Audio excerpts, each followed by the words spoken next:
Did you know that this idea had to succeed? Or is this just an example of the Mark Cuban mantra of, it doesn't matter how often you fail, you only have to be right once? Well, okay, let me get the timeline right. So I went to Dallas after college because a bunch of my buddies were down there, and I got a job working as a bartender at night and was looking for a job during the day and got a job working for a retail software company.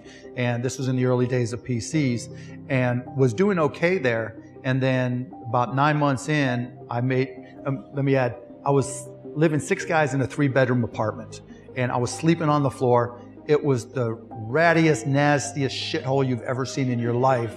I mean, and I literally didn't have a closet, didn't have a drawer. All my shit was in a pile on the floor. I had my one towel that I stole from Motel 6 that had a hole in it. That was mine.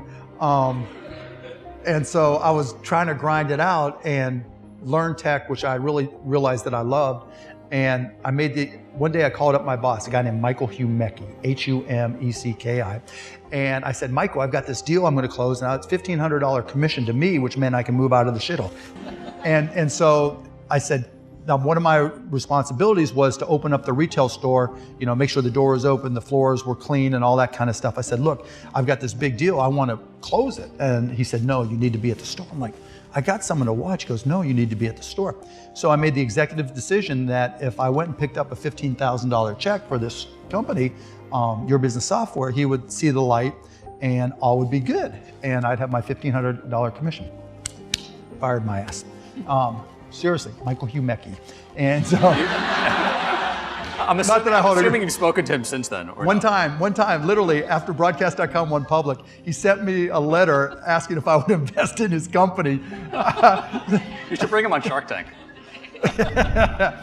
Anyway, so that was the only time I've talked to Michael Humecki. And so he fired me. And so there I was, still in the shithole with my one Motel 6 towel and no bedrooms. And so it was then that we started Micro Solutions, and I had no money.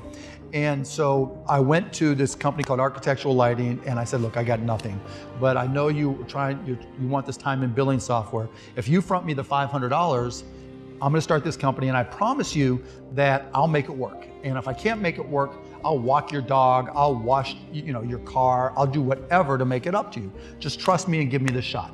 They did. I took that $500, spent $250 on the software, got that to work really fast, and then asked for referrals and built this company that then went on to become one of the first companies that did local area network. This was the early 80s, and then went wide area networks, and as you said, we sold it to CompuServe. And along the way, I kept on reinvesting, and one day I went to the ATM and I had all zeros, which was not fun. But like you said, we ended up building it. We had $36 million revenue run rate and sold it to CompuServe, which was part of H&R Block. And all was in alignment again. And it wasn't like I started it thinking, okay, if I fail, I don't care. It was purely out of necessity. I didn't know what else to do. Do you think that's a prerequisite for successful entrepreneurs in the sense that, obviously you've met so many, and your story, may not be as rare as I think we would probabilistically assume.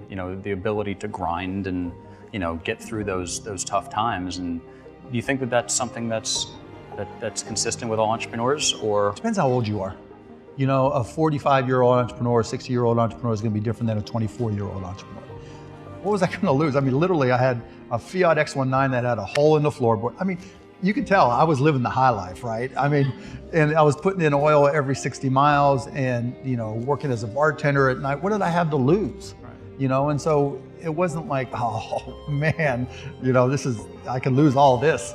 And so, yeah. And so it was just like, you just go for it.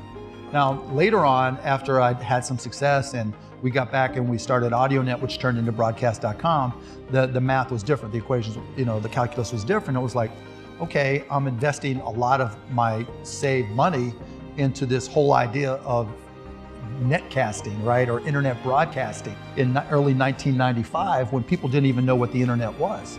That was all risk because I literally was putting everything that I had on the line for something. People just laughed at me and said, wait, audio over the internet? You can turn on the radio.